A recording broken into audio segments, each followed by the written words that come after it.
It's pretty exciting to admit to your parents the decision to play your own wedding. Tina Thomas was a lot more nervous than her fiancé Gabe Watson. Tina was 26 years old at the time, just like her future husband, and this was her third serious relationship and second attempt at a wedding. Her first attempt to build a family with boyfriend Scott McCulloch ended in failure. No, the relationship between young people were just fine, but only Tina's mother was against this wedding, and Scott himself she did not like.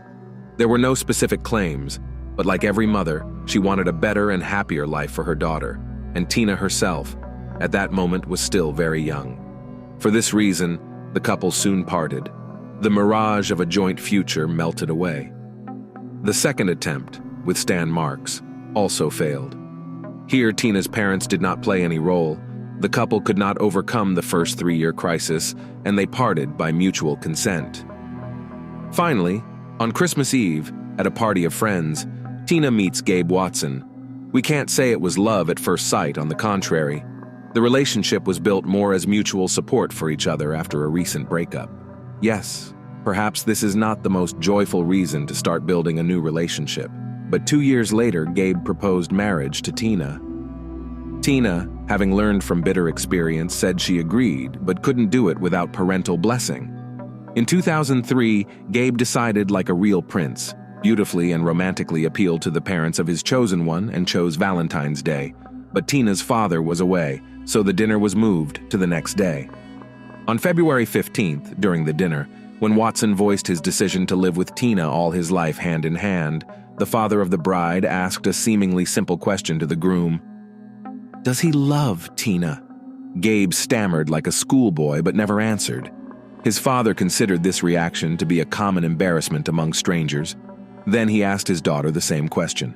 Surprisingly, Tina did not answer this question directly either, but began her speech by saying that she was afraid of being alone at the age of 26. The father thought for a while and blessed the young ones. Preparing for a wedding takes a lot of time and effort, and while Tina was thinking about her outfit, her guests, and the whole wedding, Gabe was only planning the honeymoon. He didn't care at all how his future wife wanted to spend her vacation. He had already decided everything for her. His plan was to go to the Great Barrier Reef, which is located in the Pacific Ocean near Australia, and go diving there. First of all, to look at the sunken ship, the Townsville Titanic, which sank back in 1911. The problem was that Tina, unlike Gabe, wasn't into diving. Yes, he took her scuba diving in the pool sometimes, in calm water under the supervision of lifeguards, but no more than that. Gabe, himself, was an experienced scuba diver. He was completing a rescue diving course and had over 50 dives to his credit at the time, and of course it wasn't in a pool. If you don't learn to dive by our honeymoon, I'm warning you right away. You're staying home, walking the dog, or pruning roses in the garden. You're not going anywhere with me, said Gabe. Tina had no choice. In fact, Gabe even took out a loan to buy her own equipment and pay for her fiancé's classes. The first instructor Tina had taken lessons with was disappointed in her skills and even warned Gabe that his fiancée had absolutely no skills for open ocean swimming. A furious Gabe wouldn't listen to the diving instructor, accusing him of being the one who couldn't explain and refused to continue the class. The second instructor rather quickly gave Tina a credit, although then, and noted that Tina does everything from under the stick, solely to please her future husband. On October 11th, the young couple finally got married, and after 2 days, Tina and Gabe flew to Australia, spending on a trip of $10,000 which gave them for the wedding. It should be noted that Gabe devoted part of the honeymoon to Tina. They walked around Sydney, visited the Sydney Aquarium and the zoo. Tina was excited, but the closer they got to going to the Great Barrier Reef, the sadder she became. On the morning of October 21st, they flew to Townsville, and in the evening boarded a boat to one of the most beautiful places on Earth and every diver's dream. After a while, employees of the diving company will tell that in fact, the couple did not look like experienced divers, and even Gabe, who had graduated from courses and had experience behind him, could hardly understand the equipment, as if he saw it for the first time in his life. But nevertheless, it was he who helped Tina to pass the exam before diving, although such a test should be conducted separately, and when the instructor offered Tina his help underwater, she refused. It was also noted in the dive log that there was a strong current that day, and this moment in history should not be missed or glossed over. Gabe, as I said, helped his wife sort out the equipment they had bought back in the US and went to get the tanks they had to rent. Gabe took an 11-liter tank for himself and gave his wife an 8.5-liter tank, which for this place was an extremely small volume or even dangerous, given Tina's experience, or rather lack thereof. It was not possible to descend to the Townsville Titanic from the first time. Tina asked for additional cargo because she could not dive to depth, and Gabe at first did not work underwater computer, which calculates the necessary speed of diving and ascent, as well as shows the amount of oxygen in the cylinders. After returning to the boat, the computer worked and they tried again. The wreck was 49 feet deep, and Tina was the first to submerge, Gabe swimming behind her. From Gabe's statement, "At first everything was fine. At some point Tina stopped, started waving at me, and later signaled that she wanted to go up. I realized right away that she was just panicking. She used to do that. By this time we were halfway up, so I decided to calm her down and stay with her at the same depth for a while, without further diving, so that she could psychologically get used to the pressure. She continued to breathe very deeply, which was unsafe, and that's when I noticed she was sinking. I tried to grab her belt, to hold her down, but she swung her arms so hard that she knocked the mask off my face. While I was putting the mask back on my face, though it didn't take long, Tina was already too far away from me. For a while I tried to swim to her, but I was unsuccessful. Then I decided to return to the surface to ask for help from the lifeguards. On the way, I met another swimmer with a narrow-set eye, but he paid no attention to my signs for help. Yes, there were 2 Asian men with them at depth, but neither of them confirmed Gabe's words about his request for help. Later, when the police took underwater computer readings, they confirmed that Gabe did try to swim after his drowning wife for a while, but eventually gave up the attempt very quickly. Although the ascent to the surface itself was not an emergency, on the contrary, Gabe surfaced as instructed, stopping at each required depth level. As for the other divers, each of them, when questioned by police, claimed that Gabe could have saved his wife, but he simply did not. In addition, this tragic incident occurred at the very beginning of their dive, and therefore Gabe had enough oxygen in his tanks to swim to the bottom and return back to the surface. The rescuers on duty on the ship, as soon as they realized what had happened, immediately went in search of Tina and found her very quickly. But unfortunately, it was too late. Tina was lying on her back, with her eyes open under her mask, at a depth of 82 feet. Her body was immediately lifted up, and on the deck of the yacht, they gave her artificial respiration for about 40 minutes. But to no avail, Tina died. Gabe all this time did not come close to his wife, but only stood somewhere aside, and according to witnesses, naively sniffed his nose. The same employees of the company said that the young man on the way to the shore and smiled and even played cards with other passengers. Gabe denied this in court. The subsequent autopsy of Tina showed that not everything was so clear. Yes, there are no signs of obvious violent death, but there are bruises on the neck. There are traces of blood in the nostrils, which is also common at the 82-foot depth where Tina's body was found.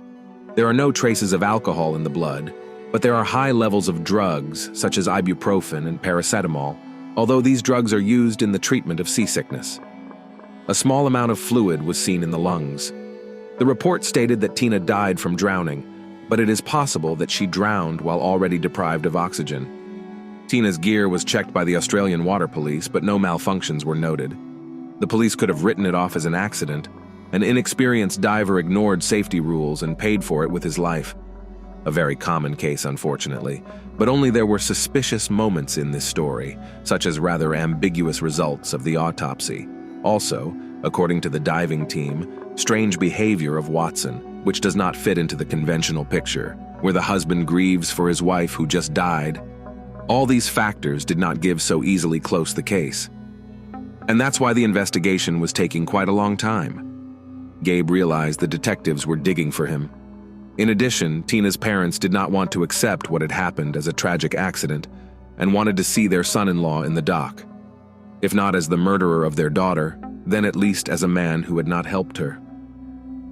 During the first interrogation, the police noted that the suspect was in shock, crying and laughing, twitching nervously, asking to call his father, who complained of pain in his ears, and begging him to tell his wife's parents about the tragedy. Late at night, Gabe was released. He went to the yacht that belonged to the company that sent them to the reef and asked them for a night's lodging, arguing that the trip was supposed to last 2 days, but because his wife had died, they had only been there for 24 hours. He also asked for a refund of half of the cost of their dive. In fact, he never got to see the sunken ship. On October 24th, Gabe's mother flies to Townsville to support her son and help him find a lawyer. That same day, at Gabe's request, they go to the morgue.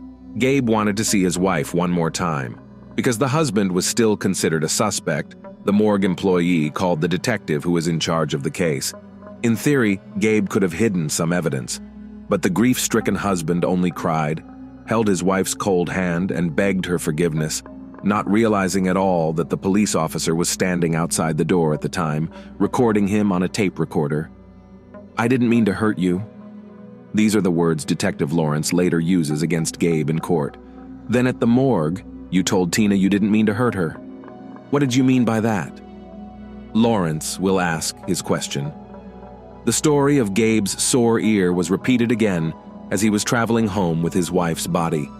During a layover in Oakland, he sought medical attention on the airport grounds and was held there for evaluation. According to the investigation, this was done on purpose to avoid seeing Tina's father.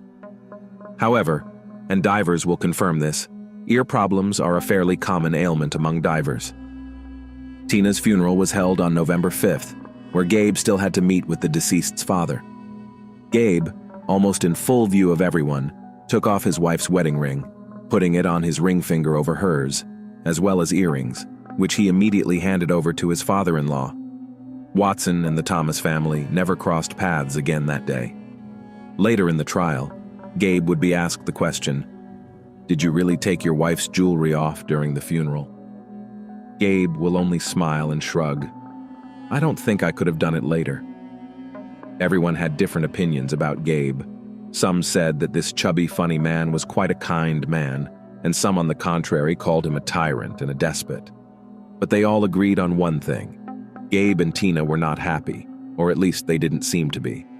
Tina's friends confirmed what she'd told her father at a family dinner on February 15th. Her union with Gabe was just a way to avoid dying alone, and that fear had led Tina to die on the seabed. Also, the victim, who died shortly before their honeymoon, confessed to a friend that her husband dragged her by the hand to an insurance company where he forced her to insure his life at a higher interest rate in case of death, and put his name in the column beneficiary. This testimony was checked through the insurance agent, and he confirmed everything.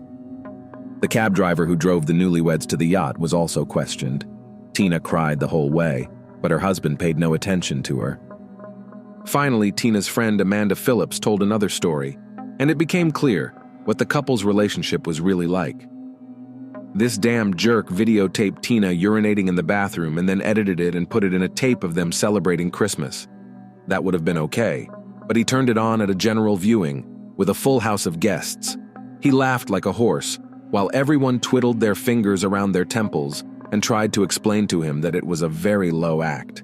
I was clutching crosses on my fingers so Tina wouldn't get the idea to marry him.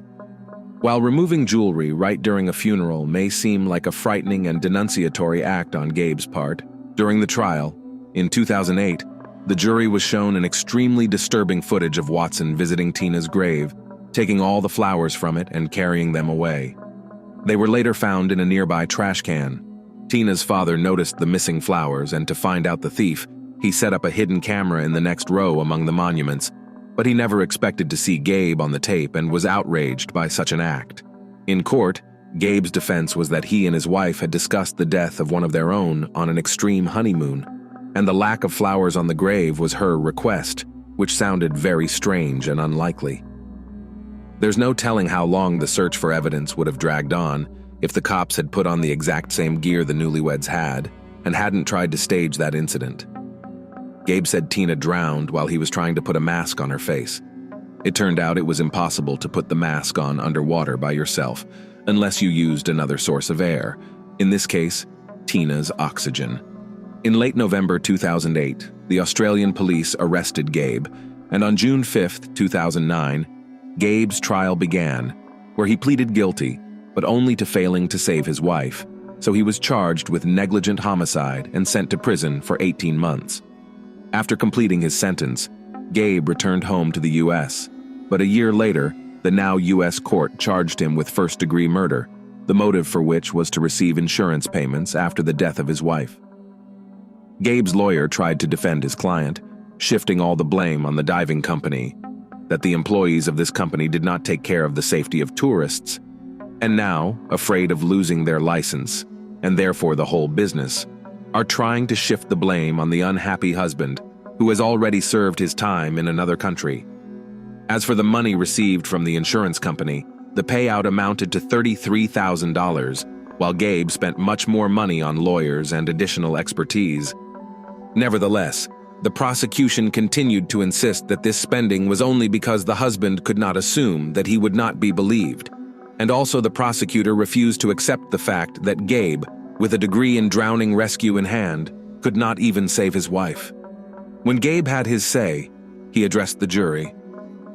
"It's been 7 years since the tragedy, and there hasn't been a day that I haven't thought about that terrible day. The public has pounced on me, blaming me for my wife's death, calling me a murderer. There wasn't a single person who looked me in the eye and said, 'Yes, I understand how bad you feel, but it's not your fault.' On the contrary, everyone just wants me dead. And here I can only understand my late wife's parents.